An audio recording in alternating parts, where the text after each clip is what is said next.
부기장이 기술을 뒤로 당기며 추락을 막아보려 했지만 아무런 소용이 없었다. 그대로 아래에 떨어지며 자바에 충돌한 비행기는 그 즉시 산산조각이 났고 탑승한 189명이 직사하는 대참사가 벌어지고 말았다. It's clear that after that crash, Boeing's immediate impulse was to suggest that it was pilot error. That American Airlines was about to order 200 A320neos. 이에 충격을 먹은 보잉은 변화가 필요하다고 판단해 에어버스와 동일하게 기존 모델 보잉 737 엔진을 활용할 수 있는 방안을 마련한다. 그런데 새로운 엔진을 장착할 경우 땅바닥에 붙어버리는 문제가 발생했다. 그래도 기존 모델 활용을 포기하고 싶지 않았던 보잉 연구진들은 엔진을 날개 앞으로 살짝 이동시키고 위로 올리는 방법을 생각해낸다. 이렇게 엔진 위치를 변경하자 또 다른 문제가 발생했다. AOA가 증가하면 기수가 들리는 현상이 발생한다는 것이었다. 이를 막고자 도입한 것이 MCAS였다. AOA가 일정 수준으로 올라가면 자동으로 스테빌라이저를 조정하여 기술을 내리는 역할을 하는 기능이었다.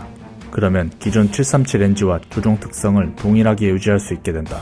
즉, 보잉 737 엔진 파일럿들이 추가 시뮬레이터 훈련을 받지 않고도 운항을 할 수 있다는 것을 의미한다. 이것에 대해 파일럿들은 알았을까? And I said, well, does our airline, American, have it? No. It's unacceptable. This is an unforgiving profession that counts very heavily on the pilot's knowledge, background, and training. And there are lives depending on that. 그런데 MCAS에는 치명적 결함들이 있었다. 첫 번째, 단일 AOA 센서에 의존하도록 설계되었다.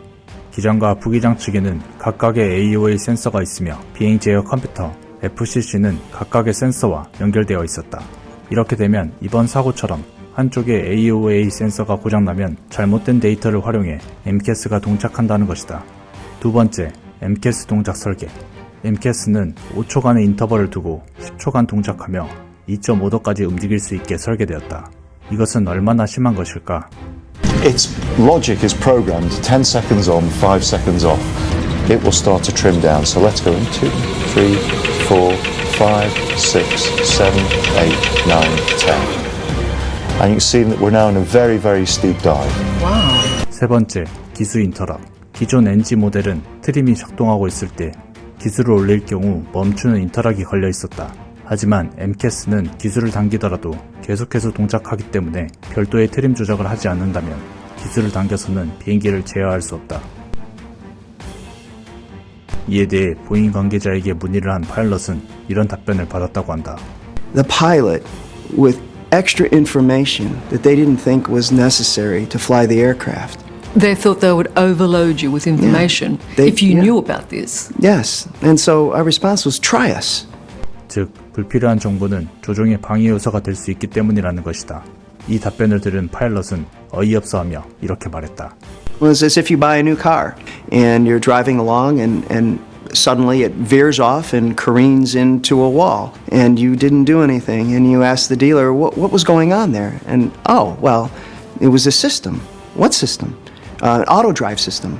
An auto drive system? Yeah, when it's raining and your window's half open, it just automatically tries to find a garage and it just turns right to the nearest one. Well, it turned into a wall and I didn't know about it. That's what it's like. That's what it felt like. Betrayal, shock. How in the world could you do that? 그렇다면 왜 아무도 AOA 센서 오류를 알지 못했을까? 조종석 디스플레이에 AOA 표기가 되지 않았기 때문이다.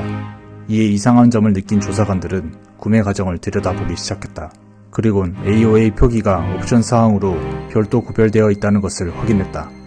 즉, 비행의 필수 사항에 옵션지를 해놓은 것이다. 예산이 부족해서 별도 구매를 안 한 것인지, 아니면 기존 조종 인터페이스와 동일하다는 소리에 믿고 구매한 것인지는 알 수 없지만 사람들은 후자의 이유가 더 가깝다고 생각했다. 이제 모든 퍼즐이 다 맞춰졌다. 이것을 종합해 다시 한번 사고를 재구성해보았다. 여기서 잠깐, 롱폼 영상이 마음에 드셨나요? 소정의 후원은 다음 롱폼 영상을 만드는데 큰 힘이 됩니다. 감사합니다.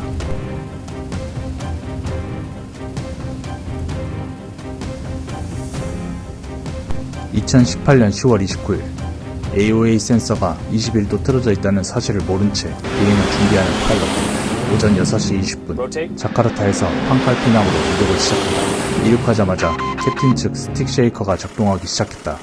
AOA가 틀어져 있는 나머지 비행기가 스톨에 빠졌다고 판단해 작동한 것이다. 그러나 이를 알지 못해 멘붕에 빠진 파일럿들 ATC도 이 상황을 알지 못했다. 그때 주 비행 디스플레이 PFD에 속도 불일치 경고가 발생한다. Airspeed disagree. What's going on? Should we request to return to Jakarta? 우선 랜딩 기어를 올려 고도 확보에 초점을 맞추는 기장. Landing gear up.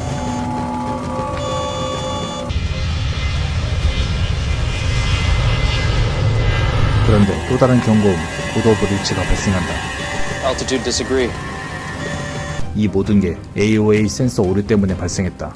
빠르게 부기장에게 비정상 절차, NNC 체크리스트 확인을 요청한 기장. 그런데 어떤 것을 찾아야 할지 모르는 부기장. 이 모습에 기장의 스트레스는 극도로 올라갔다. 그리고 플랩을 모두 접는 순간 MCAS 동작 요건이 충족되며 문제가 발생하기 시작한다. 트림이 앞으로 감기기 시작하며 기수가 내려가기 시작한 것이다. 기수를 당기기 어렵자 요크에 있는 전기식 트림을 계속해서 조절하는 기장. 이때 MCAS가 멈추며 리셋되었다. 잠시 비행기가 안정화되나 싶더니 인터벌 5초 후 또다시 트림이 작동하기 시작한다. 하지만 MCAS를 모르는 기장은 왜 이러는지 이유를 알 수 없었고 계속해서 작동하는 트림과 싸우고 있었다. 이대로는 안되겠다고 판단한 기장은 부기장에게 조정 권한을 넘기고 대책 방안이 적힌 QRH를 찾기 시작한다. 그런데 부기장이 모르는 게 있었다. 지금까지 트림 문제로 기장이 싸우고 있었다는 것을. 기장이 조정 권한을 넘겨줄 때 트림 문제가 있다는 사실을 알려주지 못한 것이다. 마찬가지로 MCAS가 작동하면 또다시 작동하는 트림. 기수가 내려가자 당황한 부기장은 요크에 있는 전기식 트림을 잠깐 조정하고 기수를 뒤로 당겼다. 그런데 트림이 작동한 시간은 10초, 부기장이 2초간만 조정하자 MCAS 동작이 잠시 멈췄지만 이전에 동작한 만큼 조정해주지 않아 계속해서 기수는 아래로 내려갔다. 기수를 당겨보지만 소용없었다. MCAS는 기수를 당겨도 인터락이 걸려있지 않아 계속해서 동작하기 때문이다. 결국 기수가 완전히 아래로 고꾸라지며 추락하기 시작했다.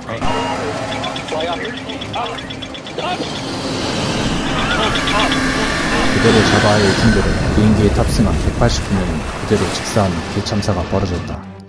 조그만 AOA 센서 오류가 이 대참사를 만든 것이었다.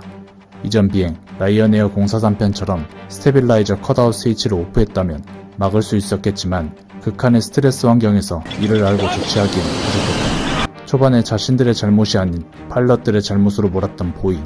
신규 프로그램 MCAS에 대해 전문기관의 비판이 이어지자 MCAS에 문제가 있음을 인정하기 시작했다. 그러자 모든 훈련 프로그램부터 매뉴얼 등 전체적으로 업그레이드가 진행되며 다시는 이러한 문제가 발생하지 않도록 대응 방안을 마련하고 있었다. 그런데 사고 난 지 약 5개월 후 2019년 3월 에티오피아 항공이 또다시 추락하며 야심차게 내놓은 신규 기종 보잉 737 맥스가 하늘을 날 수 없게 된다.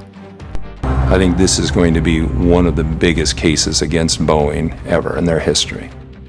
We have received word within the last couple of hours there were Americans on board this Ethiopian Airlines flight has crashed shortly after takeoff from Addis Ababa, killing all 157 passengers and crew. 지금까지 영상을 시청해주셔서 감사합니다. 참고한 다큐멘터리 영상을 아래 더보기란에 넣었으니 보다 자세한 내용을 보고 싶으시면 클릭해서 봐주세요. 구독과 좋아요, 댓글은 언제나 큰 힘이 됩니다. 감사합니다. 이상 라이언 지식이었습니다.